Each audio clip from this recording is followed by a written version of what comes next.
A bit of a weekend reprieve from the cold weather across the northern plains, but the cold will be in and out, and mostly in, as it will be venturing back into the air this upcoming week. We are tracking a potential Thanksgiving weekend storm.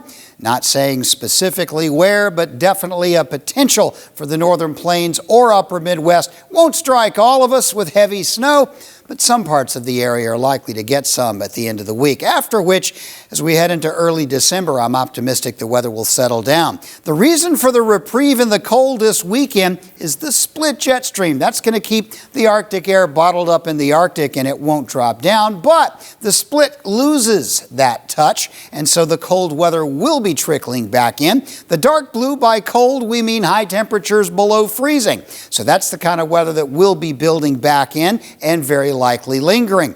As the trough builds in the southwest mid to late week, a storm will likely be ejected. The absolute position of this jet will lead to where the storm does hit. Some part of the northern plains or upper Midwest may be looking at heavy snow, and it will likely bring up quite a bit of rain as well. Once that system slides east, cold weather will likely drop down and linger for a while. As we move into the first week of December, we're sitting with some cold weather in the northern plains, and it will retreat a bit because the split reforms over the western U.S.